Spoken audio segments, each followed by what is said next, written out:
What's up, Ravens? I'm Lauren Stout. And I'm Weston Wertzberger. We're back on game day and we've got some exciting events coming up, so let's get started. Thanks, guys, and a special shout out to our athletes for doing so well this season. However, we've got another group that is also worth recognizing. Prepare your singing voice, Ravens, because we will now take it over to Riley Murray for his story on this year's Masterworks concert. Weston, I love donuts. Do you know where I could get one around here? Well, Ava, we here at ONW are lucky enough to have the one and only Donut Sam in our school. Let's take it to Liz Crane to hear more about the Donut Master. It is extremely important that we immerse ourselves in other cultures and civilizations. The Mayan culture is one of the most unique. Union Station currently has an exhibition dedicated to the lost civilization. Kiwi Lonely went downtown to get the full scoop on the amazing and unique exhibit.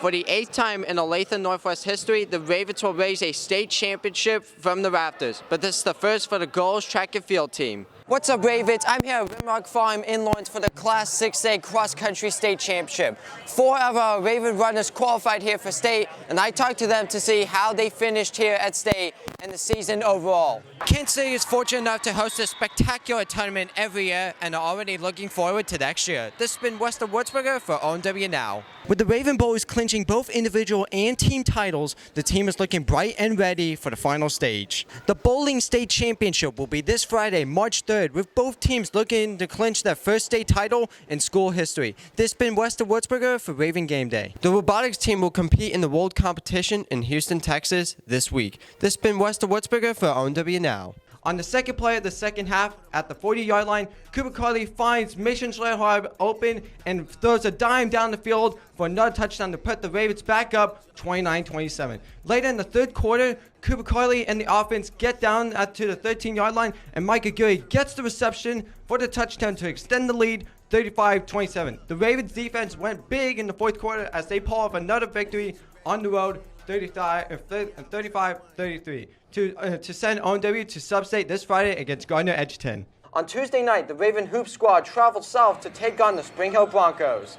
The Ravens dominated all game long as they took home the win 74-42 to even up their record at 6-6. They'll face up against the Free State Firebirds at Lawrence Free State High School next Tuesday at 7 o'clock. The Ravens gained their first lead in the fourth quarter with both teams going on back and forth, but the Vikings made a game-winning layup to survive on the road, sliding the Ravens' record to 13-6. But they still stand at third in the Acacia 6A East standings. I got the privilege to talk to both coaches from both teams, from Coach Vaughn from the Wyandotte Bulldogs. He says this is a young team. We're glad to face an opponent like the Ravens, and players to watch out for: a defensive tackle, Keon Anderson, and tackle Jonathan Villages. And from Coach Clark from the Ravens, he says this team has worked so hard since June, and it's all because of great discipline and great dedication from our players. And so records and previous matchups no longer matter here in the playoffs. It's all, and now preparation and execution are key factors from here on out. Here's Eric Butler with the ball, with the stiff arm. Getting out to the outside. Oh, wow! Touchdown! Absolutely. Wow, what a play by Eric Butler. That's going to be on the top 10 on the Raven Roundup next week. You will see that next week on Raven Roundup top 10. What a play by Eric Butler. Multiple stiff arms. What a play. They might just make a play here. They do. Ball snap. Merrick in trouble. Caught! Michael Keeley! What a catch! Touchdown, Ravens! Wow, what a play.